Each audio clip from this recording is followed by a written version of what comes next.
안녕하세요. 안녕하세요. 예. 무더운 날씨에 안녕하세요. 안녕하신지요? 예, 다시 만나뵙게 돼서 정말 정말 반갑습니다.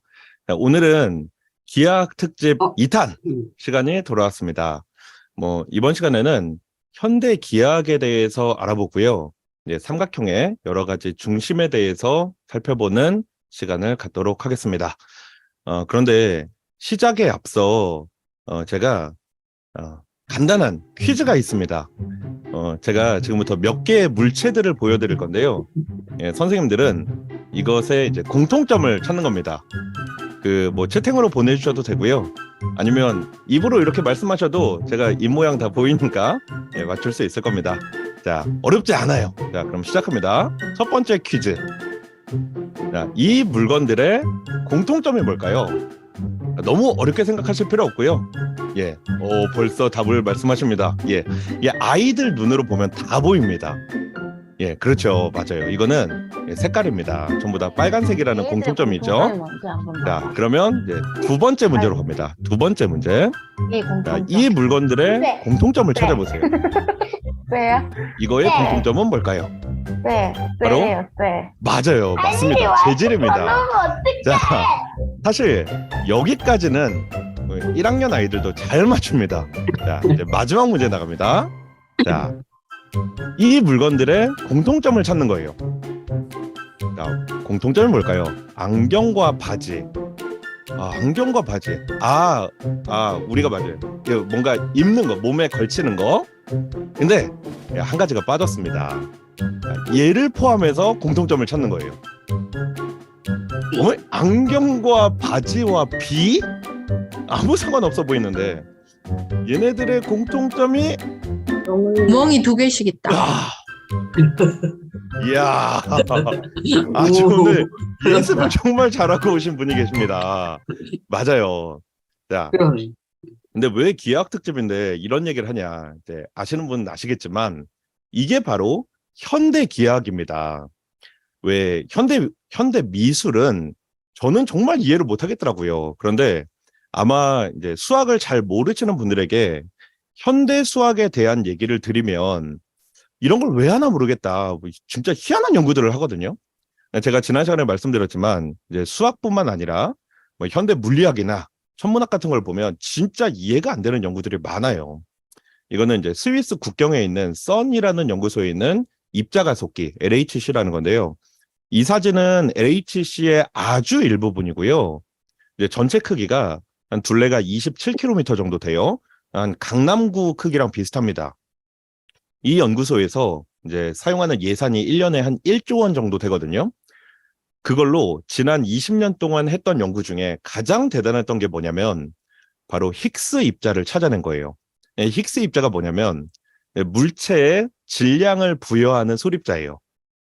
그러니까 우리 다이어트가 힘든 이유가 저 힉스 입자 때문입니다. 근데 그런 생각이 드는 거죠. 그거 찾아서 어쩌라고. 물질의 질량이 있다는 걸 알아내는데 수십조 원을 태운다고? 다들 이제 그렇게 생각을 하는 거죠. 수십조 원을 들여서 우주망원경을 쏘기도 하거든요.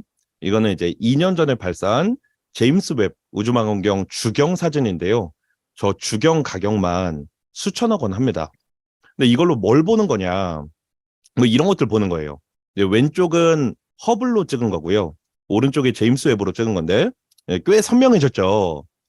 이게 다 이제 제임스 웹으로 찍은 건데 사실 이런 사진들은 이 망원경으로 이런 멋진 사진도 찍을 수 있다. 약간 좀 대중적인 관심을 위한 미끼 상품 같은 겁니다. 물론 이런 사진들도 당연히 의미가 있어요. 이런 사진들도 대단한 연구 가치가 있습니다. 그런데 제가 드리고 싶은 얘기는 제임스 웹의 진짜 목적이 따로 있다는 거예요. 그 진짜 목적이 뭐냐면 아주 오래된 은하를 찍는 거예요. 진짜 보일까 말까한 은하 초기, 우주 초기 은하를 보려는 건데요. 지금 여기 있는 이 사진들이 이제 우주 탄생하고 한 5억 년 정도, 그러니까 우주가 아주 꼬맹이일 때 만들어진 은하 사진들이에요. 너무 어두워서 허블로는 안 보였던 겁니다. 근데 이걸 봐서 뭐 하나 싶죠. 이걸 통해서 우주 탄생의 비밀을 아주 살짝 그냥 한꺼풀 더 풀 수 있어요. 그런데 우주 탄생 알아서 뭐 하냐 싶죠. 이런 거예요. 그러니까 학자랑 실무자의 넘을 수 없는 경계가 있는 겁니다. 그나마 천문학은 다행인 게 이제 천문학은 다양한 장비를 개발하는 게 되게 중요하다 보니까 뭐 이것저것 응용할 것들이 많이 생겨요. 그러니까 뭐 전파 천문학 연구하다가 전자레인지도 만들고 MRI도 만들고 그리고 적응광학 이런 거 연구하면서 왜 우리 많이 쓰고 있는 노이즈 캔슬링 이어폰 있죠. 그런 것도 만들고 그렇습니다. 그거에 비해서 수학은 정말 천문학자들이 양반이다 싶을 정도죠. 진짜 수학자들 하는 거 옆에서 보면 한심해 보일 때가 있거든요. 뭐랄까 이제 현실은 하나도 모르는 몽상가 같은 뭐 어떻게 보면 멋있어 보일 수도 있는데 뭐 그렇게 안 되죠. 그나마 다행인 게 수학자들은 이제 장비 살 돈은 필요 없다는 거죠. 그냥 밥 잘 먹여주고 종이랑 연필만 주면 되긴 합니다. 오늘 저랑 공부할 내용이 딱 그런 거예요. 여기 계신 선생님들은 수학을 정말 좋아하고 사랑하는 선생님들인데 아마 선생님들 중에도 오늘은 좀 그런 생각이 들지도 모르겠습니다. 자, 그러면 현대 수학자들, 특히 기하학 연구를 하는 사람들이 어떤 연구를 하는지 지금부터 저와 함께 같이 알아보겠습니다.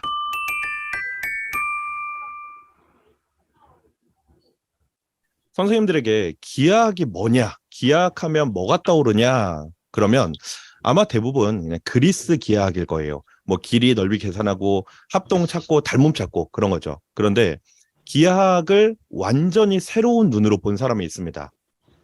이곳은 현재는 이제 러시아 땅인 뭐 본토랑은 조금 떨어져 있죠. 러시아의 칼리닝그라드라는 곳인데요.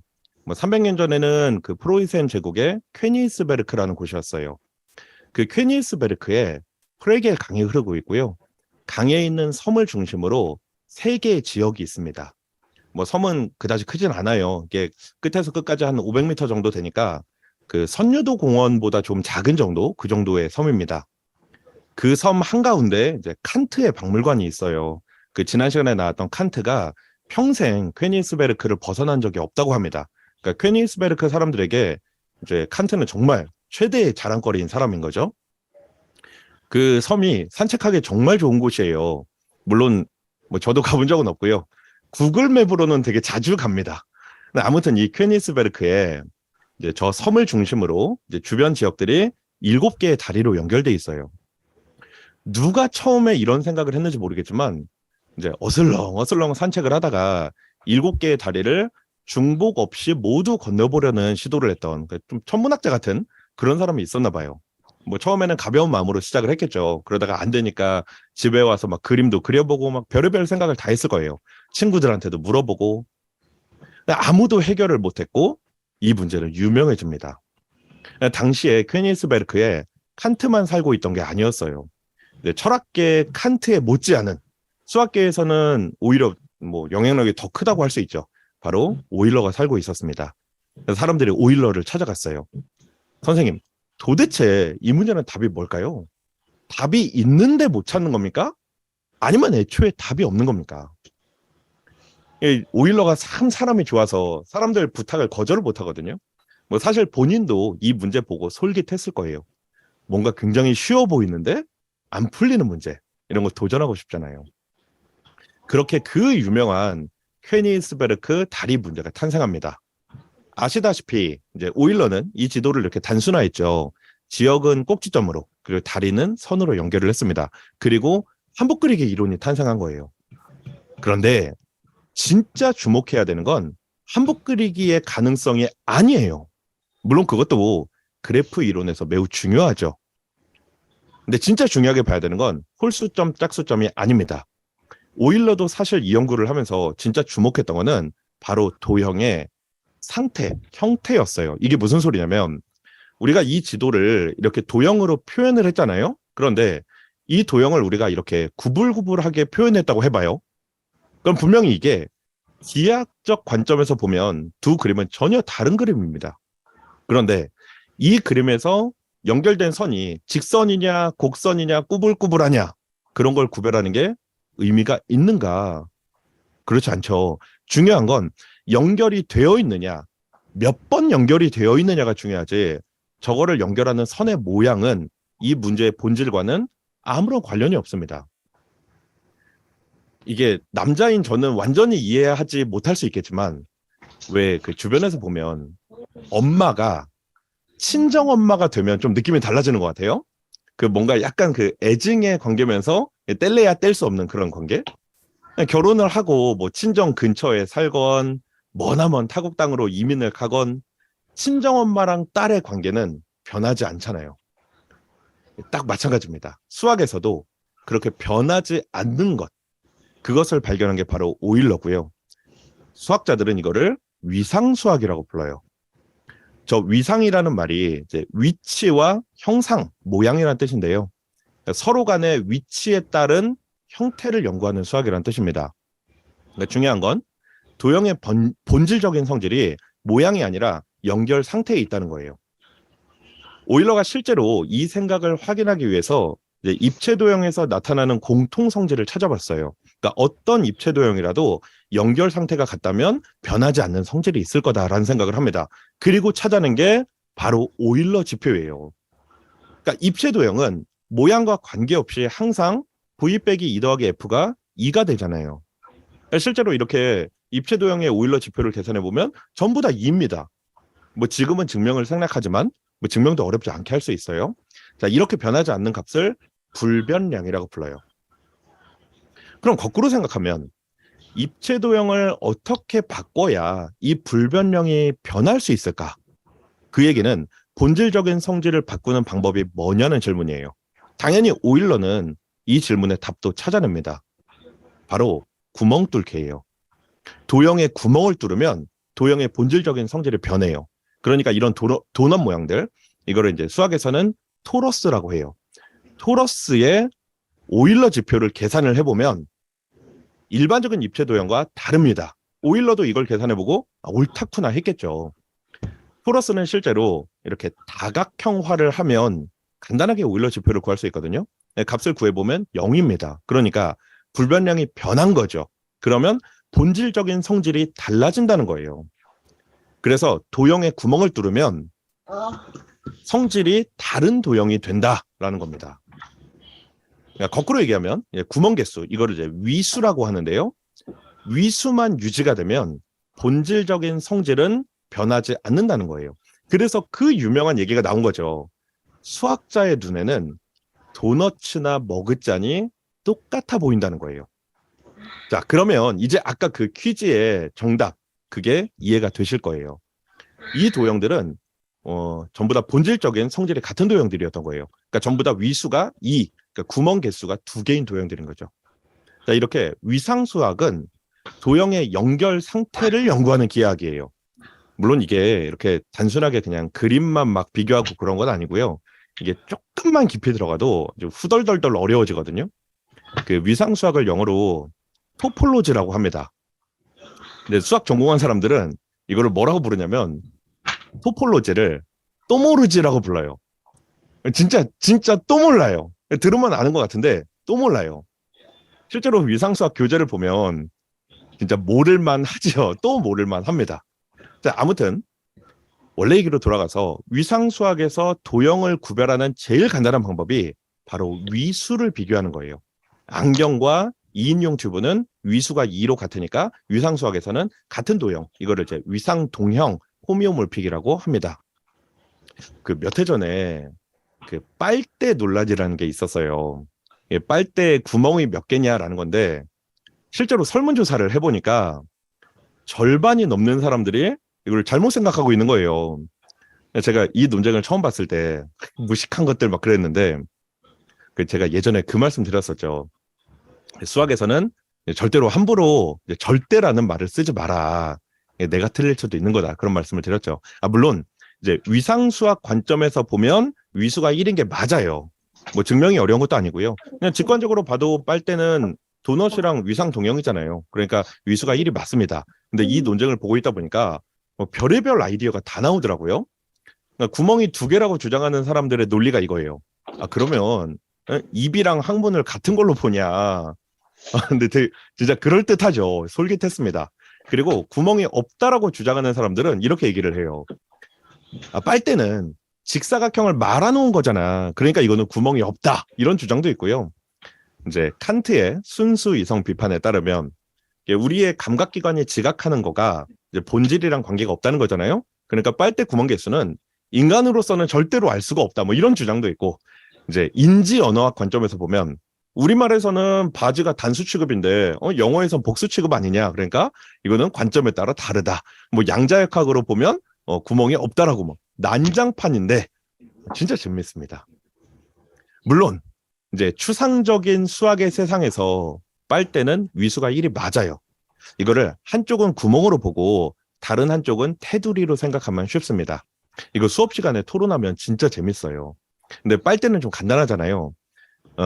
티셔츠나 뭐 그 T자 모양 콘센트, 그러니까 그 멀티탭 같은 거, 이런 거는 구멍이 몇 개인가 이런 거 찾는 거 토론하면 진짜 재밌습니다. 근데 그 티셔츠는 위수가 몇일까요? 이게 머리 나오는 구멍, 오른손, 왼손, 그리고 몸이 들어가는 구멍. 그러니까 티셔츠는 위수가 이제 4겠죠, 4. 일 것 같은데 아닙니다. 이 티셔츠의 위수는 3이에요. 왜 그러냐면 저 아랫부분은 테두리라고 생각을 해야 돼요. 몸이 통과하는 부분은 테두리고요. 이제 머리 넣는 구멍, 양팔. 그래서 티셔츠의 위수는 3입니다. 아무튼 결국 이 빨대 논란은 그 한 수학 교수가 얼마나 답답했는지 그 포브스지에 뭐 기고까지 할 정도로 답답했나 봐요. 근데 뭐 현대에도 지구가 평평하다고 믿는 사람들이 그렇게 많은 시대니까 뭐 이것도 그러려니 합니다. 근데 위상 수학이 이렇게 간단하게 끝나는 건 아니고요. 이제 사실 기하학 연구하는 사람들의 진짜 꿈이 있어요. 그냥 단순히 어떤 도형의 뭐 성질을 찾는다 이런 게 아니고요. 모든 도형을 다 찾고 싶은 거예요. 물론 이제 모든 도형을 다 찾는 거는 불가능하죠. 그게 아니라 기본이 되는 도형들을 찾아서 도형들의 세상을 분류하고 싶은 겁니다. 그 제가 전에 말씀드렸는데 요리사의 식재료, 물리학자들의 원자 같은 거죠. 그러니까 모든 것의 시작은 재료 연구인 거죠. 수의 세상에서의 재료는 소수잖아요. 그래서 소수 연구가 중요한 것처럼 도형 세상에서도 도형을 이루고 있는 그 재료가 중요한 거고요. 당연히 이제 수학자들은 그거를 찾으려고 하는 거고요. 이런 기본 도형을 다양체, 매니폴드라고 해요. 그런데 저 다양체의 뭐 수학적인 정의를 말씀드리는 건 의미가 없을 것 같고요. 다양체의 의미를 이제 제가 공부하면서 느꼈던 제 느낌으로 한번 설명을 해드릴게요. 이제 위상 수학에서의 이 도형은 좀 천상계의 물건 같습니다. 너무 어려워서 손을 댈 수가 없어요. 근데 수학자들은 이 천상계의 물건을 가지고 막 미분도 하고 적분도 하고 싶거든요. 근데 천상계의 이 물건으로는 미분 적분을 할 수가 없어요. 그러니까 어떻게든 이거를 지상계로 끌고 내려와야 돼요. 그럼 지상계는 뭐냐? 바로 우리가 잘 알고 있는 유클리드 공간입니다. 너무나 익숙한 공간이죠. 천상계의 도형은 너무 복잡하니까 이거를 그냥 갖고 올 수가 없어요. 그래서 어떻게 하냐면 이거를 조금씩 자릅니다. 오픈셋이라는 걸로 잘라요. 그래서 그 오픈셋들로 그거를 막 잘라서 이거를 다리미로 이렇게 펴는 거죠. 그러면 지상계의 물건이 되고 그럼 막 미분도 하고 적분도 하고 그런 거죠. 그렇게 오픈셋으로 자르고 다림질을 해서 펴서 지상계로 갖고 내려온 이 물체가 바로 다양체라는 거예요. 자, 제가 이제 실제로 다양체가 어떤 건지 보여드릴게요. 1차원 다양체는 진짜 간단합니다. 1차원 다양체는 바로 원과 선이에요.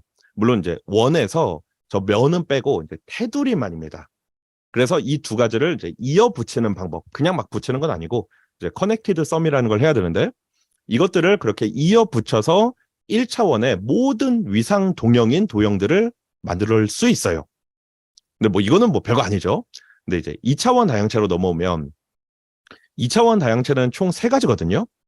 이런 첫 번째 구면, 그러니까 구 자체는 3차원인데 구의 이 겉면만이에요. 구의 면은 2차원이죠. 그리고 또 하나는 토러스, 그리고 이거를 아까 이제 연결하는 것들, 그러니까 아까 나온 뭐 2인용 튜브처럼 이제 구멍 개수를 늘리는 것들, 이게 이제 두 번째 다양체고요. 세 번째 다양체는 이제 사형 평면 다양체인데요. 이 사형 평면 다양체라는 게 뭐냐면 왜 아까 제가 직사각형을 이렇게 말면 원기둥이 된다 그 얘기 했잖아요. 근데 만약에 이 직사각형을 붙일 때 한쪽을 뒤집어서 붙이면 어떻게 될까요? 그러니까 지금 저기에 핑크색 화살표가 붙이는 방향이에요. 그러니까 이거를 이렇게 붙이는 게 아니라 한쪽을 이렇게 뒤집어서 붙이는 거예요. 한쪽을 이렇게 뒤집어서 붙이면 무슨 모양이 될까요? 맞아요. 맞추신 분이 계십니다. 맞아요. 그게 바로 메비우스 띠죠. 자, 그 메비우스 띠를 어떻게 해야 되냐면, 메비우스 띠는 테두리가 하나예요. 그 테두리 이렇게 쭉 연결해 보면 하나잖아요. 그거랑 저 원은 이제 디스크라고 부르는데, 디스크도 테두리가 한 개죠. 메비우스 띠와 디스크의 테두리를 재봉틀로 박는 것처럼 이제 연결해야 돼요. 메비우스 띠랑 디스크를 테두리를 붙인다. 상상이 안 되죠. 왜 또 왜 또 모르지라고 부르는지 알겠죠. 이렇습니다. 그러니까 이게 2차원만 해도 이 정도예요. 자, 아무튼 이렇게 2차원 다양체가 3개가 있어요. 2차원만 해도 이렇게 복잡하니 이제 3차원이면 정말 끔찍해지겠죠. 100년쯤 전에 이제 3차원 다양체를 연구했던 사람이 있습니다. 바로 그 유명한 뿌앵카레예요. 뿌앵카레 얘기만 나오면 아이들이 맨날 하는 질문이 있어요. 뿌앵카레는 무슨 맛 카레냐. 진짜 재미없는 개그지만 수학자들에게 뿌앵카레는 정말 달콤한 맛 그 자체입니다. 왜냐하면 뿌앵카레의 이 질문의 답을 찾는 과정에 필즈상을 받은 사람이 6명이나 있거든요. 자, 뿌앵카레의 질문이 이거예요. 모든 경계가 없는 단일 연결 콤팩트 3차원 다양체는 3차원 구명과 위상 동형이다. 자, 제가 이제 다음 시간에 페르마 마지막 정리 얘기가 좀 나올 거거든요. 그때 또 말씀드리겠지만 이 뿌앵카레 추측을 사람들이 거의 모르는 이유가 이런 거죠. 뭔 말인지 모르잖아요. 페르마의 마지막 정리는 초등학생들도 문제를 이해할 수 있잖아요. 그렇죠. 근데 이거는 이제 관련 분야 전공자가 아니면 아예 이해를 못하는 거죠. 자, 저 말을 제가 수학적으로 풀어놔봤자 그냥 더 어려운 말로 바뀌는데 마침 수학자들이 이거를 아주 좋은 방식으로 설명을 했어요. 그래서 제가 그 방법을 소개를 합니다. 만약에 우리가 비행기를 타고 인천공항을 출발해서 계속 날아서 다시 인천공항에 도착했다고 해봐요. 그러면 우리가 살고 있는 땅이 구 모양이구나 라고 얘기할 수 있겠죠. 물론 제자리로 돌아오는 게 구만 있는 게 아니라 원기둥 같은 모양도 있는데 어차피 위상수학에서 구랑 원기둥은 위상 동형이잖아요. 그러니까 그냥 구 모양이라도 구 모형이라고 하면 되겠죠. 그런데 그렇지 않아요. 지구가 구 형태 또는 구와 위상동형인 형태가 아니어도 제자리로 돌아오게 할 수 있습니다. 어떻게 하면 되냐면 지구가 이런 모양이어도 돼요. 그렇죠. 그러면 출발점에서 한 바퀴 돌아서 제자리로 돌아올 수 있습니다. 그렇죠. 근데 이거를 우리가 만약에 지구 밖에서 관찰하면 아주 쉽게 알 수 있는데 지표면에 붙어 있는 상태에서 이거를 어떻게 구별을 할까? 자, 그거를 구별하는 방법이 있습니다. 어떻게 하냐면 우리가 이 비행기를 타고 비행을 할 때 아주 긴 끈을 갖고 출발을 하는 거예요. 그러면 우리가 지나온 길이 이렇게 파란색 끈 모양으로 연결돼 있겠죠? 그리고 처음 지점으로 돌아온 다음에 이 끈을 막 당겨요. 끈을 막 당깁니다. 자, 토러스에서도 마찬가지로 토러스 모양 지구에서도 끈을 갖고 한 바퀴를 삥 돌아요.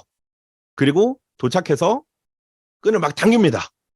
그러면 구랑 토러스에서 다른 일이 일어나겠죠. 그러나 다른 모양의 2차원도 있습니다. 이 배를 따라가 볼까요?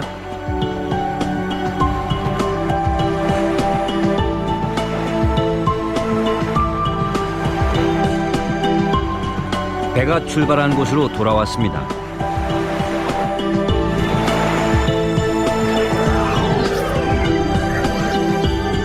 그런데 이런 모양입니다. 도넛 모양이라도 배는 출발한 장소로 돌아옵니다. 지구와 구멍이 뚫린 도넛은 본질이 다르죠.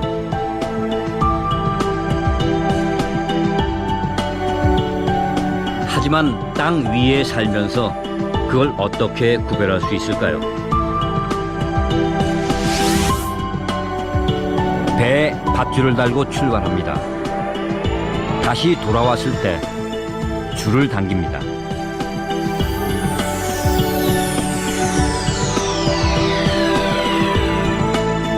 이렇게 한 점으로 모이면 9입니다.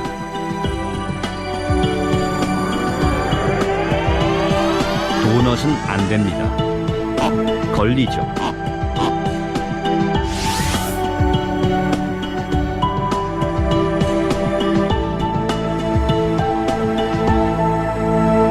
이거는 문명과 수학 5부에 나오는 장면인데요. 그 제가 교육 자료에 링크를 넣어놨거든요. 수업 시간에 보시면 좋을 겁니다. 자, 이게 이제 한 점으로 모인다는 게 단일 연결 콤팩트라는 건데요. 근데 참고로 지금 얘기한 거는 이제 2차원인 거예요. 그러니까 구면이나 토러스면은 다 2차원이잖아요. 뿌엔카레 추측은 이제 3차원에서 단일 연결 콤팩트 다양체는 결국 구와 위상 동형이다라는 거죠. 아무튼 이 논문이 나온 게 1904년인데 이 문제가 이렇게 어려울지는 상상도 못했을 거예요. 그러니까 뿌엔카레 추측은 아무도 풀지 못하고 100년에 가까운 시간이 흐릅니다. 그 Y2K라고 기억하세요? 이게 그냥 그 가수 이름 Y2K 말고 왜 저 Y2K가 year 2K잖아요. 2000년이라는 뜻이죠.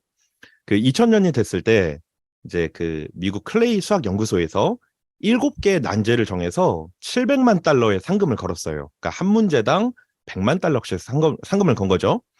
그 7문제 중에 이제 얼마 전에 얘기했던 리만 가설도 있는 거고요. 이제 이 뿌엔카레 추측도 있습니다.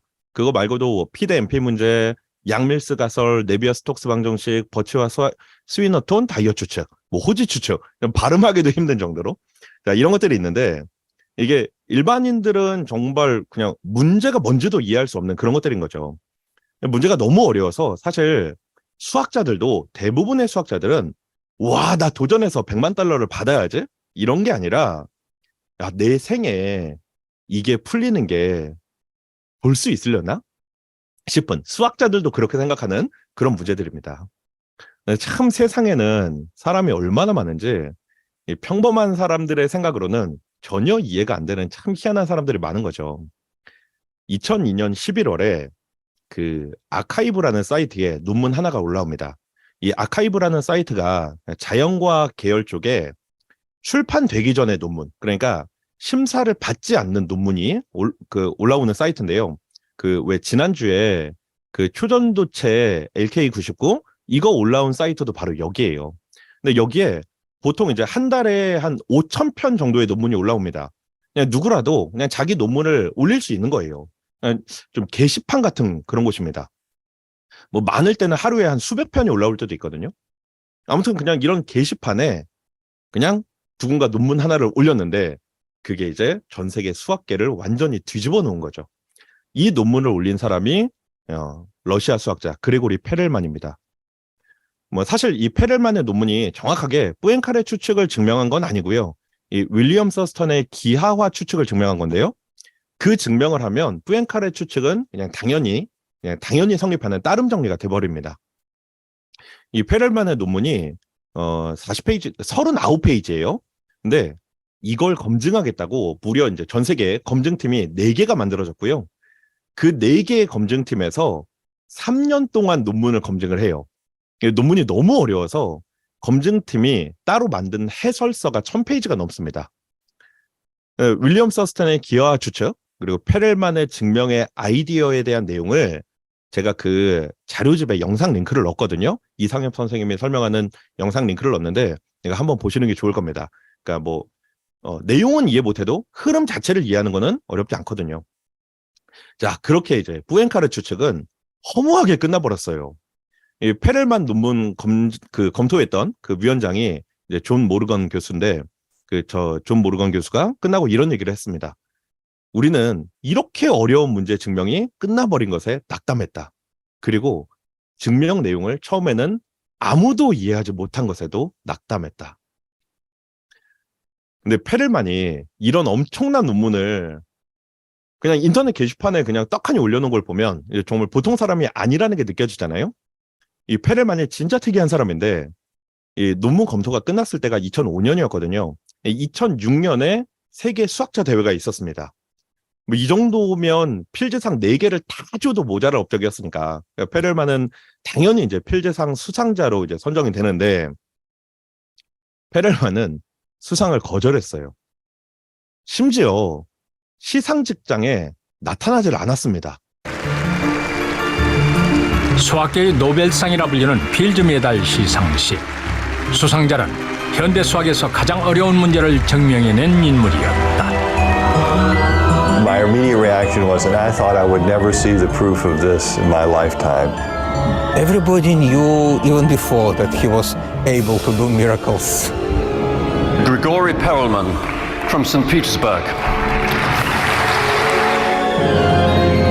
그러나 곧 장내는 조용해졌고 수상자는 끝내 나타나지 않았다.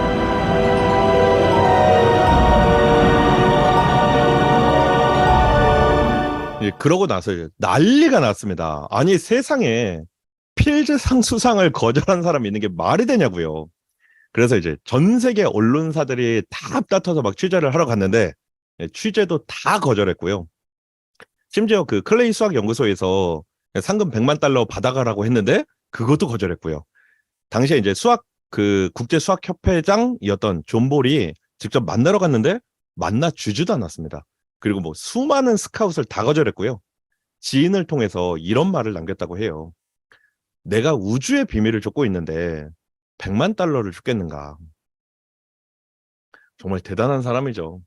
그 여담인데 페렐만도 원래 좀 특이한 사람이긴 한데 사건도 있긴 했습니다. 그 야우싱퉁이라는 중국계 미국인 수학자가 있거든요. 1982년에 필즈상을 받았고요. 하버드 수학 교수인 사람인데요. 이 수상 이력을 보면 정말 후덜덜한 사람이에요. 근데 이 야우싱퉁이랑 제자들이 뿌엔카레 추측에 도전을 하고 있었다고 해요. 그런데 이제 페렐만이 논문을 냈고 검증까지 끝나니까 해서는 안 될 일을 한 겁니다. 처음에는 페렐만 논문이 좀 불완전하다 뭐 그런 비판 정도를 했는데요. 나중에는 페렐만이 우리 연구를 베낀 거다 그런 주장을 합니다. 그리고 이 야우싱퉁이 인맥이 진짜 넓거든요. 자기의 인맥을 통해서 논문 심사도 받지 않고 막 그 학회지에 막 논문 실기도 하고요. 야우싱퉁 편을 드는 수학자도 굉장히 많았어요. 그러니까 참 그 페렐만도 보통 성격이 아닌데 이런 갑질을 당하니까 열받을 수밖에 없는 거죠. 그 더 뉴요커라는 매거진에 이런 만평이 실리기도 했어요. 야우싱퉁이 페렐만의 메달을 뺏고 있다. 그런 얘기가 나올 정도로. 아무튼 뭐 지금은 논란이 끝나긴 했는데 이 수학계에도 참 그 많은 갑질 논란이 있습니다. 자, 아무튼 이렇게 위상수학 얘기는 끝났는데 제가 그 학부생 때 위상수학 공부를 하면서 이런 생각을 한 적이 있어요. 도대체 위상수학을 왜 하는 걸까 그런 생각이 드는데 사실 한국 사람만큼 이런 걸 좋아하는 사람들도 없습니다. 왜 그러냐? 기하학 연구하는 수학자들이 하고 싶은 게 바로 도형 분류학이잖아요. 기본 도형을 정해놓고 이걸로 분류를 해놓고 조합을 하는 거니까. 제가 나중에 이제 방정식 얘기할 때 군론 얘기를 드릴 건데 군론도 비슷해요. 근데 그게 왜 한국 사람들이 왜 좋아하는 거냐? 한국 사람들 분류하기 좋아하잖아요. 만나면 맨날 그거 묻잖아요. 너 MBTI가 뭐냐? 그거 묻잖아요. 그러니까 이런 성향을 생각해 보면 한국에도 참 좋은 수학자가 나오지 않을까라는 농담을 하나 던지고 위상수학 얘기를 끝냅니다. 아, 하나 더 있어요. 이거는 제가 활동지에 넣지는 않았는데요. 그 위상수학을 사용하는 아주 재밌는 활동이 있습니다. 바로 미로를 푸는 거거든요. 근데 그 미로 푸는 내용이 메스몬 교재에도 있어요. 미로 게임이라는 책에 미로를 푸는 방법으로 이제 필요 없는 부분을 지우는 방식이 나옵니다. 근데 이거는 이제 위상수학을 사용하는 건 아니죠. 결국 이제 미로라는 게 전체 구조를 보면 이렇게 통로가 있는데 이거를 이제 복잡하게 바꾸는 거죠. 뭐 통로를 이렇게 꺾을 수도 있고 중간에 선들을 막 더 그려서 뭐 방해물을 넣을 수도 있고요. 아무튼 전체 구조는 하나의 통로를 빠져나가는 거예요. 그래서 그 통로를 어떻게 알 수 있냐? 이거를 출발할 때 왼쪽 벽과 오른쪽 벽을 색을 다르게 칠해보면 됩니다. 이런 식으로 양쪽 벽의 색을 다르게 칠하면 결국 두 색이 만나는 곳이 통로라는 의미인 거죠. 예를 들어서 이런 미로가 있는데 이 미로의 출발점을 기준으로 이제 왼쪽 벽과 오른쪽에 다른 색을 칠하는 거예요. 왼쪽 벽의 색을 칠하면 이렇게 되고요. 오른쪽 벽 색을 칠하면 이렇게 됩니다. 그러니까 우리가 가야 될 길이 딱 보이는 거죠. 저 두 가지 색이 만나는 곳이 바로 통로라는 뜻이에요. 하나 더 해볼게요. 이것도 양쪽 벽에 색을 칠하면 이렇게 되거든요. 이 중간에 검은색은 이제 벽과 상관없는 그냥 방해물이니까요. 그냥 이건 무시하면 되고요. 뭐 물론 이런 미로만 있는 건 아니고 뭐 벽이 더 여러 개로 뭉치로 나눠진 것도 있고요. 뭐 미로 풀이법도 다양하죠. 네, 오늘은 뭐 그런 내용을 생략하고요. 이제 색연필로 벽을 칠하는 방식으로 미로 푸는 이 방법, 이거는 제가 그 번외편 활동지로 제작을 해서 이거는 배포를 해드릴게요. 자, 그러면 이제 위상수학 얘기는 정말 여기서 끝이고요. 그 뿌엔카레 추측 영상 하나만 보고서 이제 이어서 하겠습니다.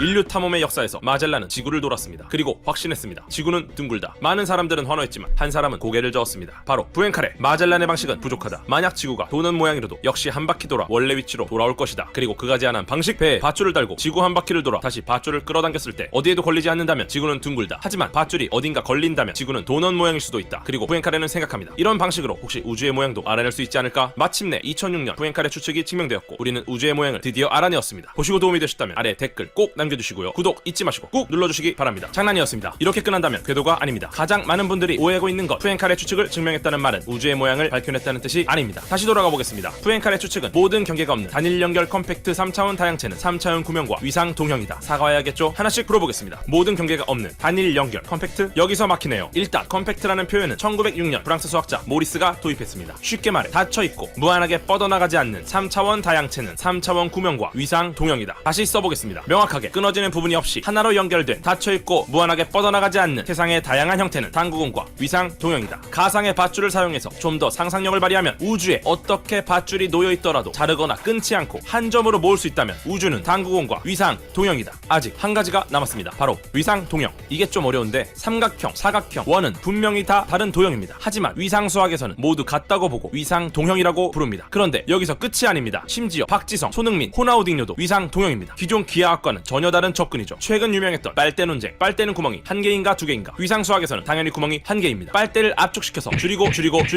계속 줄여도 빨대는 그대로 빨대, 휴지심도 빨대. 입구로 뭔가를 넣었을 때 반대편으로 나온다면 모두 동일하다고 보는 것입니다. 그렇게 따지면 박지성 선수도 빨대? 맞습니다. 사실 위상 수학에서는 그렇습니다. 왜냐하면 매우 거시적인 관점에서 보기 때문에 멀리서 보면 모두가 점으로 보이듯이 대충 비슷하다고 보는 것입니다. 그럼 왜 대충 비슷하다고 보는 것일까요? 바로 우주의 형태를 알아내려고 이 위상 수학을 만들었기 때문입니다. 우리가 살 집을 꾸릴 때는 구조가 굉장히 중요합니다. 집이 25평이라면 방이 몇 개고 어디 문이 있는지가 중요하죠. 100평은 어떨까요? 여전히 중요하지만 이미 충분히 넓기 때문에 아마 아주 꼼꼼히 보지는 않을 것입니다. 만약 2만 평의 넓은 집이라면, 아니 무한대에 가까운 크기의 집이라면 세세한 구조가 중요할까요? 지구 밖으로 나가 우주의 형태를 보면 좋겠지만 이 우주는 굉장히 넓기 때문에 형태를 알아내는 것이 너무 어려운 일입니다. 하지만 아주 단순화시킨다면 형태를 추측할 수 있지 않을까? 이게 바로 뿌엔카레 접근 방식이었습니다. 우주를 탐험하기 위해서는 대강의 형태를 알아야 했고, 그래서 그는 인류에게 아주 위대한 추측을 던진 것입니다. 뿌엔카레는 우선 우주가 몇 차원인지부터 궁금했습니다. 지구 표면은 몇 차원일까요? 3차원? 아니 2차원입니다. 우리는 지구에서의 모든 위치를 위도와 경도 단 두 개의 차원으로 표현합니다. 즉 지구는 3차원이지만 지구 표면은 2차원이라는 말입니다. 고층 아파트에 올라가면 3차원이라고 볼 수도 있겠지만 그래봐야 높이는 지구 입장에서 무시할 만한 수준입니다. 우리는 지구 표면을 여행합니다. 2차원의 세계를 여행하는 것이죠. 하지만 실제 지구는 3차원. 그렇다면 한 단계 올라가 3차원의 세계를 여행할 수 있다면 실제로 그것은 4차원일지도 모릅니다. 만약 우주가 4차원이고 우리는 우주선을 타고 4차원의 표면인 3차원을 여행하는 것이라면 2차원 지구 표면에서 3차원 지구의 형태가 구라는 걸 알아냈던 방법을 똑같이 쓸 수 있지 않을까? 이게 바로 진짜 뿌엔카레 추측. 우주에 어떻게 밧줄이 놓여있더라도 자르거나 끊지 않고 한 점으로 모을 수 있다면 우주의 모양은 당구공과 대충 비슷하다. 즉 뿌엔카레 추측을 증명한다는 것은 우주가 구형이라는 것을 증명하는 것이 아니라 우주가 구형이라는 것을 증명하는 방법이 일리가 있다는 것을 증명하는 것이었습니다. 누군가 범인이라는 것을 증명하는 게 아니라 범인을 잡는 수사 방식이 일리가 있다는 것을 증명한 것이죠. 이제 본격적인 증명으로 들어갑니다. 뿌엔카레의 책 마지막에는 이런 글이 적혀 있었습니다. 이 추측은 우리를 아득히 머나먼 곳으로 데려다 줄 것이다. 실제로 많은 수학자들의 멘탈은 머나먼 곳으로 가버렸죠. 하지만 놀랍게도 뿌엔카레 추측의 결정적인 실마리는 가우스나 오일러 같은 천재가 아니라 평범한 모범생이자 노력파 스티븐 스메일 박사에게서 나왔습니다. 학점도 A가 아니며 수학계의 에이스도 아니었던 그가 무엇을 할 것이라고는 누구도 기대하지 못했습니다. 그가 해낸 건 바로 5차원 이상에서의 뿌엔카레 완벽한 증명. 보통 낮은 차원에서부터 고민하던 다른 수학자와 달리 높은 차원부터 반대로 접근해서 뿌엔카레를 증명해버립니다. 일단 5차원 이상만 되면 뿌엔카레 추측이 통한다는 뜻이죠. 왜 차원이 높으면 뿌엔카레 추측이 통할까? 우주에 어떻게 밧줄이 놓여있더라도 자르거나 끊지 않고 한 점으로 모을 수 있다면 우주의 모양은 당구공과 대충 비슷하다. 프랭카레의 추측에서 가장 어려운 부분은 바로 밧줄을 한 점으로 끌어당길 때 그 밧줄들이 엉켜버리는 것이었습니다. 그럼 차원이 높으면 왜 엉키지 않을까요? 엉킨다는 건 쉽게 말해 겹친다는 뜻인데 이어폰을 바닥에 던져놓으면 줄이 꼬여있지만 집어들면 바로 풀립니다. 높이라는 하나의 차원이 추가되었기 때문이죠. 2차원의 나뭇가지 그림자들은 전부 겹쳐있지만 3차원에 있는 나뭇가지들은 전혀 겹쳐있지 않는 것처럼 말이죠. 차원이 많아지면 많아질수록 서로 겹칠 확률이 낮아지기 때문에 5차원 이상에서는 푸엔카레 추측이 증명될 수 있었습니다. 쌩님,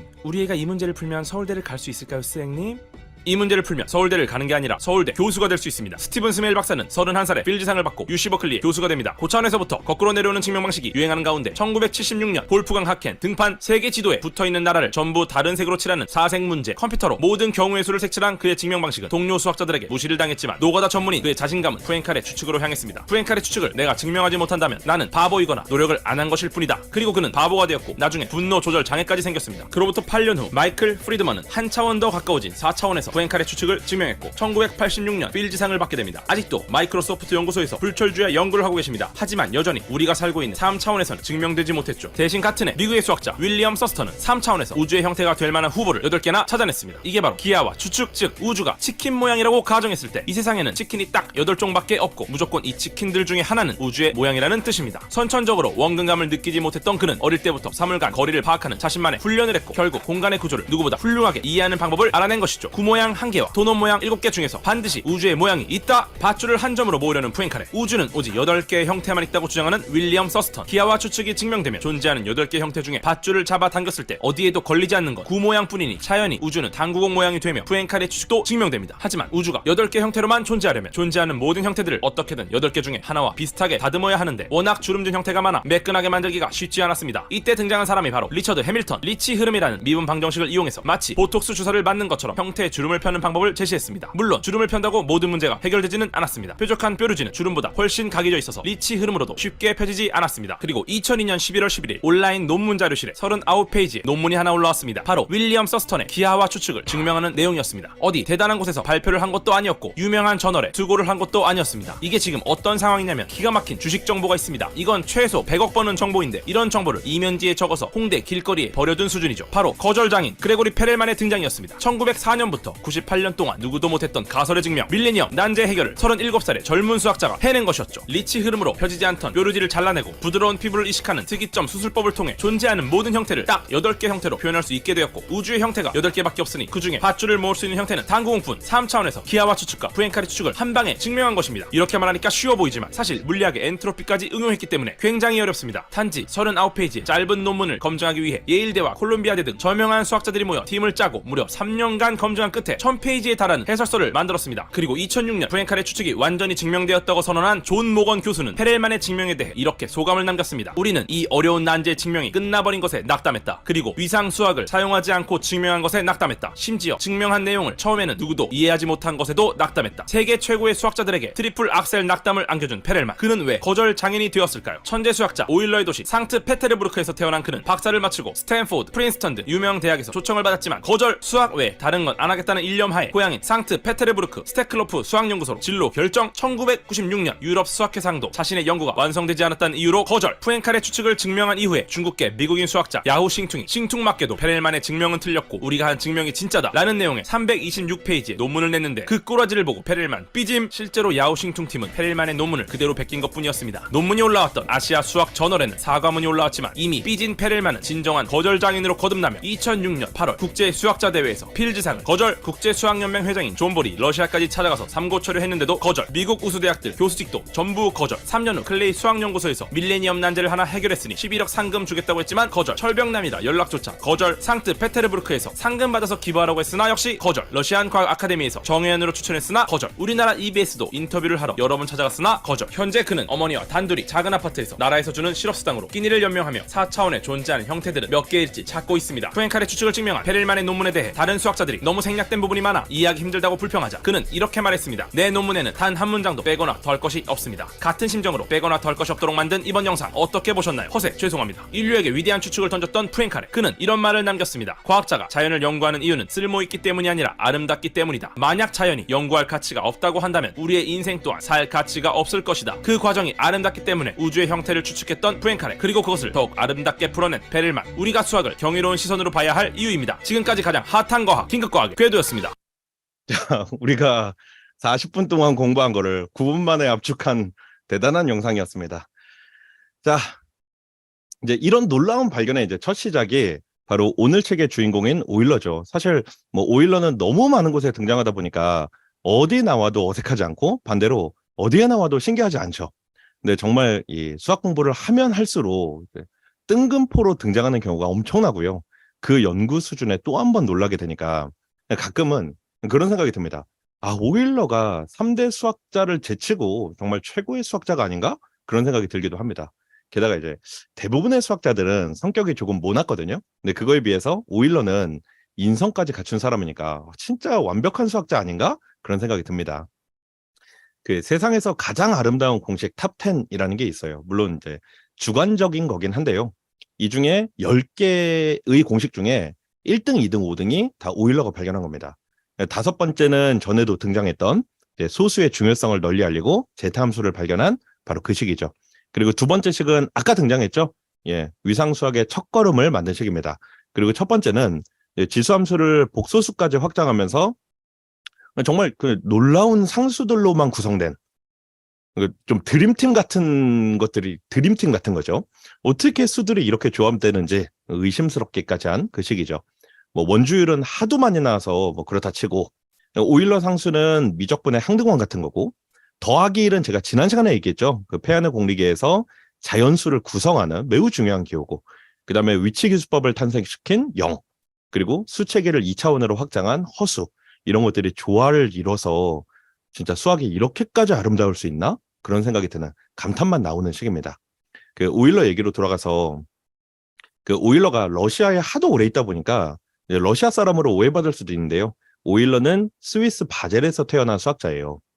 그 천재들의 어린 시절 하면 뭐 의례 그렇듯이 오일러도 몇 가지 일화가 있습니다. 그 오일러가 어릴 때 잠이 안 오면 암산을 해서 잠에 들곤 했다는데 그 암산이 어떤 거냐면 세 자릿수의 6제곱이에요. 예를 들어서 713을 6제곱하면 이렇게 되는데요. 이거를 암산으로 할 수 있었다고 해요. 그 일설에 따르면 한 50줄 정도는 암산을 할 수 있었다고 합니다. 그리고 아이네이스라는 책이 있는데요. 이 책이 한 13,000줄 정도 되거든요.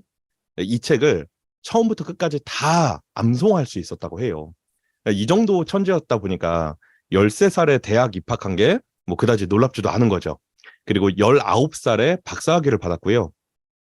20살에 그 파리 아카데미에서 매년 열리는 수학 대회가 있는데 거기 참가해서 2등을 했거든요. 근데 아니 이 정도 수학 천재가 2등을 한 게 이상하잖아요. 근데 그때 문제가 뭐냐면 범선에 이제 효율적인 돛 설계를 해봐라 라는 문제였는데 그 스위스가 내륙 국가잖아요. 바다가 없어요. 오일러는 20살이 될 때까지 범선이라는 거를 본 적도 없다고 해요. 그런데도 이제 돛 설계를 그렇게 잘 해냈던 거죠. 20살에 그 상트페테르부르크에 있는 러시아 과학 아카데미 이제 교수로 갑니다. 그 러시아랑 프로이센에 있는 동안에 오일러가 논문을 한 380편 정도를 썼는데요. 이게 논문 제출하는 속도가 너무 빨라서 논문이 전부 출판되는데 오일러 사후 50년이 걸렸다고 해요. 논문이 너무 많아서요. 그 28살에 열병을 앓고 나서 오른쪽 눈이 실명됐는데 그때 오일러가 이런 얘기를 했다고 합니다. 아, 이제 한쪽이 안 보이니까 집중이 더 잘 되겠다. 그런 얘기를 했다고 합니다. 진짜 이런 긍정황이 있을 수 있나 싶어요. 오일러가 하루에 평균 20시간씩 연구를 했대요. 그리고 오일러 그 자녀가 13명이었거든요. 아이를 안고 있는 상태에서도 연구를 했다고 합니다. 그러니까 이제 몸이 성할 리가 없는 거죠. 급기야 이제 58살에 왼쪽 눈에 백내장이 걸렸는데 눈이 서서히 안 보이게 되니까 앞으로 연구에 필요하다고 생각되는 책들을 전부 다 미리 읽었는데 오일러는 그냥 한 번 읽으면 다 외워지는 사람이거든요. 진짜 세계 최고의 긍정왕이죠. 실제로 눈이 멀고 나서 이제 죽기까지 한 17년 동안 그때 쓴 논문이 500편 정도 된다고 해요. 거의 뭐 일주일에 하나씩 논문을 쓴 겁니다. 암산을 워낙 잘하니까 이제 조수 한 명 옆에 세워두고 본인은 막 암산하면서 부르고 조수는 받아 적고 이런 식으로 논문을 썼다고 해요. 그러니까 이러니까 이제 어떤 분야 얘기를 해도 오일러가 빠지지 않을 수밖에 없는 거죠. 그러니까 뭐 굵직한 얘기 나올 때마다 오일러는 그냥 기다렸다는 듯이 나옵니다.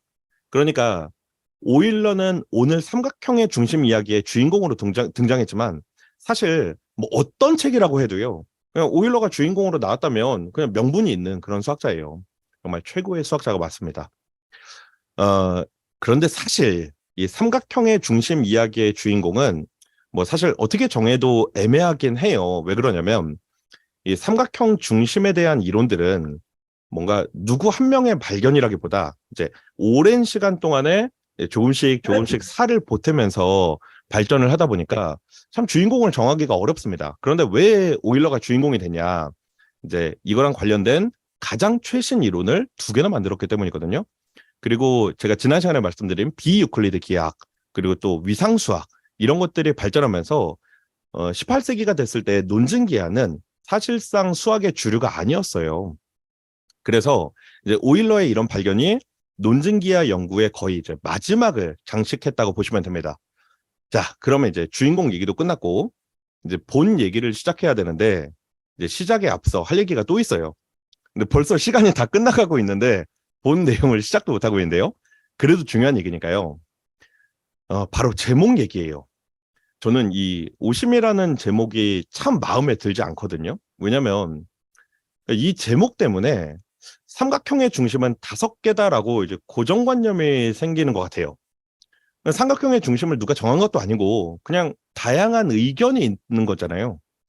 제가 외국 교과서를 막 뒤져봐도 한 번도 저는 그 오심이라는 표현을 본 적이 없거든요. 혹시라도 어딘가에서 외국 교과서에서 오심이라는 표현을 보신 분이 계시면 제보 부탁합니다. 생각해보면 우리나라 교과서에서도 뭐 이제 수심이나 방심 같은 거는 뭐 다루지도 않잖아요. 반대로 이 5가지 중심 외에도 아주 다양한 중심들이 있습니다. 그래서 수업 시간에 이 중심이라는 이 모호한 표현 때문에 다양한 의견들이 있다. 이런 얘기를 꼭 해주셨으면 좋겠고요. 아무도 5개라고 정한 적이 없다. 그래서 제가 이번 과정의 제목도 삼각형의 오심이라고 안 하고 그냥 삼각형의 여러 가지 중심이라고 했습니다. 그래서 실제로 활동지에도 오심 말고도 다양한 중심들에 대한 내용을 넣고요. 뭐 예를 들면 뭐 구점원, 그리고 이거는 책에도 소개가 돼 있었죠. 뭐 페르마 점이라든가 뭐 슈플러의 점, 슈피커 중심, 뭐 이런 여러 가지 내용들을 좀 소개를 했어요. 뭐 사실 삼각형의 중심이라고 할 수 있는 점들이 훨씬 더 많습니다. 네, 그래서 가급적 이제 삼각형의 오심보다는 그냥 다양한 중심이라는 그런 표현을 쓰겠습니다. 그 1교시 내용은 외심과 내심에 대한 내용인데요. 이것도 근데 좀 마음에 안 드는 게 있어요. 그러니까 뭐 책에도 그렇고 대부분 그렇지만 이 외심 내심을 거리의 개념으로 접근을 한다는 게 전 마음에 안 들거든요. 그러니까 거리의 개념으로 접근을 하다 보니까 그래서 외접원, 내접원 이런 얘기를 하잖아요. 그러니까 아이들이 자연스럽게 수심 공부할 때 수접원은 어딨냐라는 질문을 하게 되는 거죠. 물론 그렇게 거리 개념으로 접근하는 게 외심과 내심 성질을 파악하는데 뭐 아주 좋죠. 그런 장점이 있는 건 확실한데 뭐 저는 이것 또한 고정관념을 심어주는 방법이라고 생각을 해요. 왜 우리가 그냥 선분의 중심이 뭐냐 그러면 그냥 수직이등분선 작도할 거잖아요. 그것처럼 삼각형의 중심도 아마 비슷한 방법으로 찾았을 거예요. 그냥 뭐 수직이등분선도 해보고 가계이등분선도 해보고 중선도 그려보고 수선도 그려보고 그렇게 해서 중심들을 먼저 찾았을 거고 그 중심들의 성질을 설명하는 과정에서 원이 등장했겠죠. 그래서 중심들의 성질을 연구하기 전에 그냥 처음부터 아이들과 그냥 너희가 생각하는 중심은 어떻게 찾을 거냐에 대해서 토론을 하는 게 되게 중요하다고 생각을 해요. 그래서 아이들이 찾은 그 중심들에 대해서 성질을 공부하는 방식으로 그렇게 진행을 하면 어떨까라는 생각을 합니다. 그리고 1교시 뭐 대부분 내용은 이제 직접 작도하는 거거든요. 그래서 뭐 제가 굳이 말씀드릴 건 없고요. 근데 그 왜 깨진 수막새 복원하는 그 작도가 있는데요. 이게 참 그 막새 관련돼서 역사 찾아보면 재밌는 게 되게 많더라고요. 그래서 그 제가 자료집에 이 막스에 관련된 재밌는 기사 2개를 넣어놨으니까요. 이것도 한번 읽어보시고요. 그리고 2교시로 넘어와서 2교시에서는 이제 그 외의 중심들에 대해서 넣었습니다. 뭐 무게중심은 우리가 그 1B 과정에서 아주 자세하게 다뤘으니까요. 이거는 그냥 아주 간단하게 넣었고요. 뭐 그 무게중심이 중선을 2대1로 내분한다. 뭐 그 정도 내용만 넣었습니다. 그리고 수심도 그렇고요. 그 방심도 작도하는 정도의 내용으로 넣습니다. 뭐 물론 이제 둔각삼각형의 수심 작도하는 거는 조금 아이들이 어려워하긴 하는데요. 그냥 작도하는 정도만 하면 되고요.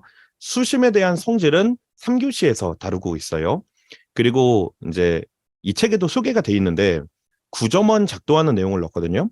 그 9점원이라는 게 이렇게 3개의 수선의 발, 그리고 각 변의 중점 3개, 그리고 마지막으로 이제 수심과 꼭지점 연결한 선분의 중점.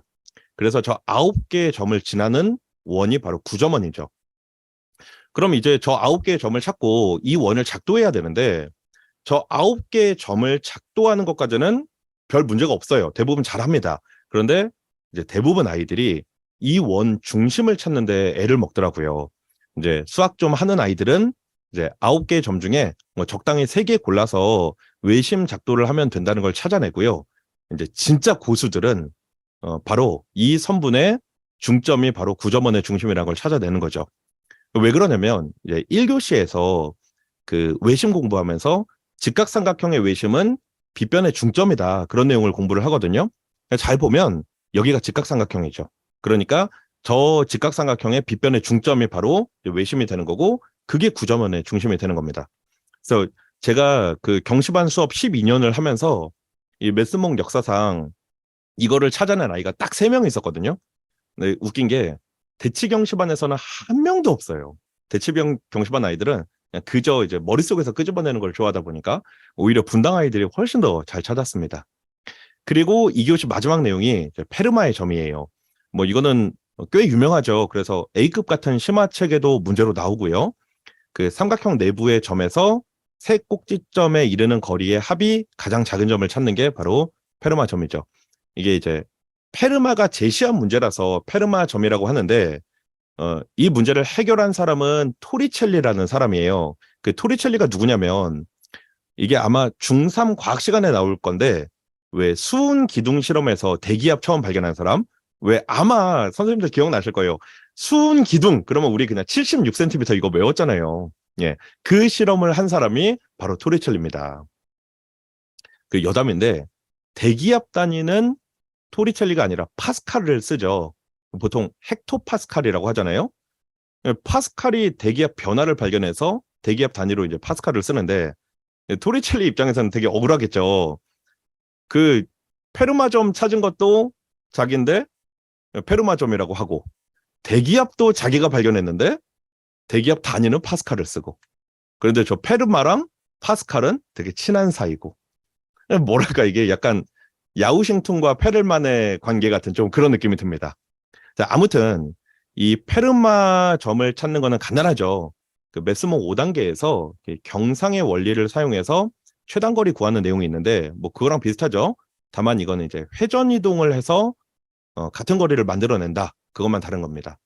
저 C점을 중심으로 APC를 60도 시계 방향으로 회전을 해요. 그러면 저 파란색, 초록색, 빨간색 길이가 요 길이랑 똑같아집니다. 그렇겠죠? 그러면 결국 B에서 D를 연결한 이 노란색 선의 최소가 되는 점이 존재하겠죠? 그러면 이걸 같은 방법으로 B점을 중심으로 APB를 회전시키고 그래서 E와 C를 연결해서 저 노란색 두 선이 만나는 점 저기가 바로 페르마 포인트가 된다라는 거고요. 뭐 이론은 이렇고요. 작도는 훨씬 쉽습니다. 작도는 그냥 요 삼각형에 정삼각형 2개 작도하고 그냥 이렇게 연결을 하면 페르마 포인트가 되는 거죠. 자, 여기까지가 이제 2교시 내용이고요. 마지막 3교시는 내용이 조금 까다롭습니다. 이제 교과에서 다루지 않는 내용들을 넣는데요. 중등기하로 해결할 수 있는 문제들이긴 하거든요. 근데 조금 내용이 어려워서 제가 여기 이제 노멀이라고 표시한 게 한 심화반 정도, 대치나 분당의 심화반 정도 기준으로 말씀드린 거고요. 그래서 좀 반 상황에 따라서 3교시 내용은 뭐 통째로 빼버리거나 아니면 제가 저기 노멀이라고 표시해 놓은 좀 간단한 것들 위주로 수업하는 것을 추천합니다. 그 첫 번째 내용은 정삼각형의 4개의 중심이 일치하는 이유를 증명하는 건데 뭐 이건 별로 어렵지 않아요. 그러니까 중선을 그리면 그게 수선도 되고 뭐 수직도 되고 각의 이등분선도 되고 그러니까 이게 외심도 되고 내심도 되고 무게중심 수심이 저 일직선에 존재한다. 뭐 그런 내용이니까요. 이거는 뭐 그다지 어렵지 않고요. 그 두 번째 내용은 수족 삼각형이라는 건데 이제 삼각형의 각 변에 임의의 점들을 잡아서 연결한 삼각형의 둘레 길이가 가장 짧은 거를 찾으라는 거예요. 제가 지금 여기 영상을 잘못 만들었는데 여기는 지금 삼각형 넓이로 나오잖아요. 저 넓이가 아니라 둘레 길이가 가장 짧은 곳을 찾는 겁니다. 그 삼각형 내부의 한 점에서 각 변에 수선의 발을 내려서 연결한 삼각형을 수족 삼각형, 그러니까 수선의 발 삼각형이라고 하는데요. 저 P점을 수심에서 만들면 둘레 길이가 가장 짧다는 거예요. 그리고 이 경우를 이제 수심 삼각형이라고 부릅니다. 이거 증명은 왜 그러냐면 경상의 문제로 해결할 수 있어요. 이 삼각형 둘레를 일직선으로 만드는 게 핵심이에요. 어떻게 하냐면 P점을 이쪽으로 대칭 이동을 하고 또 이쪽으로도 대칭 이동을 하면 저 삼각형의 둘레의 길이가 DQRE를 연결한 선분과 똑같습니다. 대칭 이동을 했으니까요. 그러면 결국 이렇게 일직선을 그리면 그게 가장 짧게 되겠죠. 근데 이때 저 빨강색 각은 항상 각 A의 2배예요. 대칭 이동을 했으니까. 그러니까 무슨 얘기냐면 저 각은 고정된 각이니까 주황색 길이는 빨강색 길이에 의존합니다. 빨강색이 길어지면 주황색도 길어지고요. 빨강색이 짧아지면 주황색도 짧아져요. 그럼 빨간색을 가장 짧게 해야 되는데 빨간색이라는 게 A부터 P까지 거리잖아요. 그러니까 A부터 P까지 거리가 가장 짧아야 되니까 결국 수선을 내려야 된다라는 내용이에요. 그러니까 이렇게 들으면 뭐 그렇게 어렵진 않은데 생각해보면 이게 실력 정석 연수 문제 나오거든요. 그러니까 초등 아이들에게는 좀 어려운 내용이긴 합니다. 그리고 세 번째 내용은 세르보어 정리인데요. 이거는 뭐 아예 교과 같은 데서 다루지 않고 K음원 기초이론에 나오는 내용인데 그다지 어렵진 않고요. 꽤 유용하기도 하고요. 근데 이거를 굳이 여기에 넣은 이유가 뭐냐면 요 바로 다음에 오일러 직선이 나오는데 오일러 직선 증명을 하기 위해서 넣은 내용이에요. 그 세르보어 정리가 뭐냐면 저 H가 수심이고 O가 외심이면 AH 길이가 OM 길이의 2배가 된다는 거예요. 증명이 이게 굉장히 간단합니다. 저 BO를 연장하면 저 BP가 외접원의 지름이 되잖아요. 그러면 원의 지름에 대해서 삼각형을 만들면 직각삼각형이 생긴다. 탈레스가 증명한 거죠. 그래서 저 빨간색 2개의 각이 직각입니다. 그래서 이 사각형이 평행사변형이고요. 그래서 대변의 길이가 같아져요. 그리고 이쪽 삼각형을 보면 이제 삼각형의 중점 연결 정리에 의해서 PC가 OM의 2배니까 증명이 끝나요. 그래서 증명 자체는 그다지 어렵지 않고요. 그냥 수업 시간에 보여주면 충분합니다. 그리고 이제 네 번째가 오일러 직선인데 이게 이제 외심, 무게중심, 수심이 항상 일직선에 존재한다. 그래서 그거를 이제 오일러 직선이라고 하는 거죠. 일직선에 존재하는 점들을 공선점이라고 불러요. 그러니까 공통의 선에 존재하는 점이다. 그래서 공선점이라고 하는데 이거는 수업 시간에 아이들이 직접 4개의 중심을 작도해보고 이제 공선점이 아닌 점, 그러니까 내심이 공선점이 아닌 거죠. 그거를 찾아보는 그러니까 작도 내용인데요. 이게 한 삼각형에 중심 4개를 작도해야 되다 보니까 작도선이 많아져서 되게 그 작도 자체가 까다로워지거든요. 그래서 중심 하나 작도하고 작도선 다 깨끗하게 지우고 또 중심 하나 찾고 작도선 깨끗하게 지우고 이렇게 반복하면 좀 낫긴 합니다. 그리고 그 다음에는 이제 쉬플러점이랑 슈피커 중심인데 이거는 그냥 소개하는 정도로만 넘어가면 돼요. 저 쉬플러점이라는 건 저 I가 내심이에요. 그러면 내심에 의해서 전체 삼각형을 3개로 나눌 수 있죠. 그러면 각각 삼각형에 오일러 직선을 그리면 그게 한 점에서 만나게 됩니다. 저 점을 쉬플러점이라고 하고요.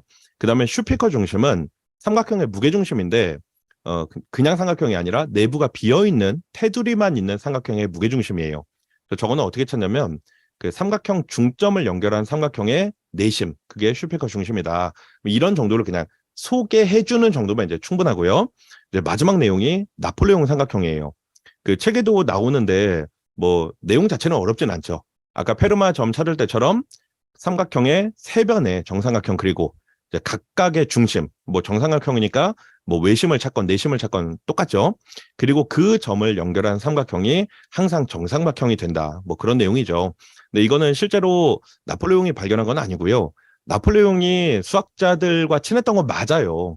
뭐 실제로 그 독일 침공했을 때 가우스가 사는 마을은 공격하지 않았다. 뭐 그런 얘기도 있긴 합니다.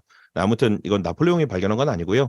그 윌리엄 러더파드라는 수학자가 자기 책을 쓰면서 좀 나폴레옹에게 헌정한 그런 내용이에요. 그리고 이 나폴레옹 삼각형을 안쪽으로 만들 수도 있거든요. 이거를 이제 그 안쪽 나폴레옹 삼각형이라고 하는데요. 결론은 똑같습니다. 정삼각형을 삼각형 안쪽으로 그려도 결국 정삼각형의 중심을 연결하면 다시 정삼각형이다. 이거는 수업 시간에 하지는 마시고요. 그냥 탐구 주제로 남겨두면 이제 적당합니다.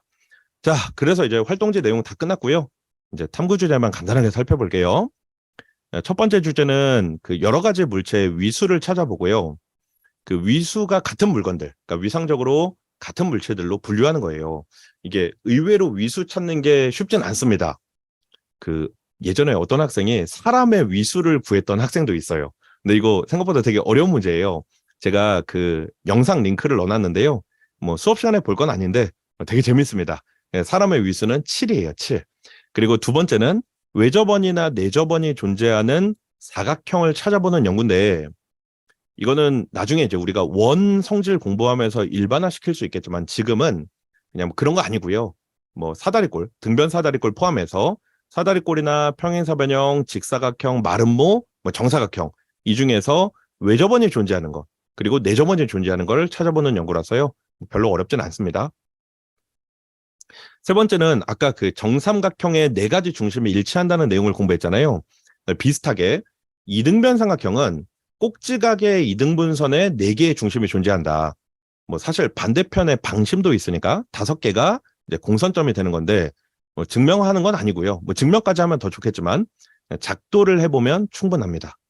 네 번째가 그 페르마 포인트 찾는 연구인데, 이거 제가 수업 시간에 사각형 페르마 포인트를 공부하고 오각형을 과제로 내줄까라고 했다가 너무 어렵더라고요. 경시반에서도 좀 어려워해서, 그래서 뭐 그런 거 빼고 이제 둔각 삼각형의 페르마 포인트를 찾는 건데, 그 둔각 삼각형이어도 아까 했던 방법이랑 똑같거든요. 근데 한 둔각이 120도를 초과하면 이렇게 그 아까 전에 작도했던 것처럼 작도를 하면 저 페르마 포인트가 삼각형 외부에 생기게 돼요. 그래서 뭐 실제로 최단거리도 아니고요. 그래서 이럴 때 최단거리가 되는 점을 찾는 연구인데 결론은 되게 간단합니다. 저 A점, 그러니까 120도를 초과하는 저 점이 그냥 최단거리가 된다라는 거고요. 다섯 번째는 그 좀 어려운 주제지만 오일러 직선을 증명하는 거예요. 그러니까 아까 그 세르보어 정리로 오일러 직선 증명을 할 수 있다 그 얘기 드렸잖아요. 그 내용인데 증명 아이디어 자체는 어렵지 않거든요. 그러니까 지금 저기에 수심이랑 외심 연결하고 A에서 중선 그려서 뭐 삼각형 닮음이랑 아까 세르보어 정리로 2대1이라는 거 증명했으니까 저 G점이 AG 대 GM이 2대1이 된다. 생각보다 되게 간단한데 아이들 입장에서는 이걸 증명하는 게 어렵겠죠. 그래서 저는 수업 시간에 이 증명 아이디어는 그냥 다 설명을 해주고요. 그거를 그냥 잘 서술하는 정도로 이제 탐구 주제를 내줍니다. 그리고 마지막은 이제 슈플러점 작도하는 건데요. 이게 결국 오일러 직선 3개 작도하는 거잖아요. 그래서 작도 과정이 매우 복잡한데 이번 과정을 전체적으로 복습하기에 딱 좋은 주제예요. 그래서 이제 3개의 삼각형의 오일러 직선, 그러니까 오일러 직선을 3개를 작도를 해야 되거든요. 그래서 어떻게 하냐면 한 삼각형은 외심이랑 수심으로 오일러 직선 작도하고, 또 하나는 외심과 무게중심으로 작도하고, 또 하나는 수심과 무게중심으로 작도하고, 이렇게 작도를 해보면 이제 전체적으로 아주 잘 복습이 됩니다. 자, 그래서 이제 우리 탐구 주제까지 다 마쳤고요. 예, 채팅창이 깔끔합니다. 자, 그래서 오늘 내용 마무리할게요. 그 1995년 5월에 350년 동안 풀리지 않았던 문제가 해결됐어요. 그 바로 페르마의 마지막 정리 FLT가 증명된 거고요. 앞에서 살펴봤듯이 2002년에는 뿌엔카레 추측이 증명이 되면서 이제 뿌엔카레 정리가 됐습니다. 그런데 이상한 생각이 들어요. 페르마의 마지막 정리 증명한 사람은 앤드루 와일즈고 뿌엔카레 정리를 증명한 사람은 그레고리 페렐만인데 왜 이거를 와일즈의 정리, 페렐만의 정리라고 부르지 않는가? 이 증명이라는 게 오직 수학에서만 할 수 있는 이 최고의 가치를 가진 활동이라고 생각을 해요. 그러니까 수학자들은 아주 사소한 문제라도 완벽하게 증명하려고 노력을 했고요. 그래서 수백 년, 수천 년이 걸려서 증명이 되는 문제도 있을 정도로 중요합니다. 그런데 수학자들이 더 중요하게 생각하는 게 있어요. 그거는 바로 명제의 발견이에요. 페르마가 단 한 개도 증명을 한 적이 없는데 위대한 수학자로 불리게 된 이유가 수많은 명제를 발견했기 때문입니다. 증명을 잘하는 수학자는 천재라고 불리는데요. 발견을 잘하면 위대한 수학자로 불려요. 참고 노트를 쓰는 것도 바로 이 때문이에요. 발견의 중요함, 발견의 즐거움을 단 한 번이라도 느낀 사람이 있고요. 그렇지 않은 대부분의 사람들이 있는 겁니다. 우리 아이들이 이런 즐거움을 느낄 수 있도록 이끌어 주시는 게 여기 계신 선생님들이 하실 일이에요. 선생님들이 수학의 탐구자로서 아이들에게 좋은 토론 상대가 돼줘야 합니다. 그런데 우리 기성세대들은 아주 철저한 주입식 교육을 받은 사람들이잖아요. 우리들이 그걸 어떻게 할 수 있을까요? 아이들에게 영감을 주는 수업을, 그런 수업을 고민하시는 분들께 로버트 루트번스타인의 생각의 탄생을 추천합니다. 교육 현장에서 아이들을 어떻게 이끌어야 할지 선생님들께 일깨움을 줄 것이라고 생각합니다. 자, 긴 이야기 들어주셔서 진심으로 감사합니다. 저는 수학 스토리텔러 홍성영이었습니다. 오늘 교육 여기서 마치고요. 저희 8월 21일 교육대회 뵙겠습니다. 감사합니다. 감사합니다. 감사합니다. 안녕히 가세요. 감사합니다. 안녕히 가세요.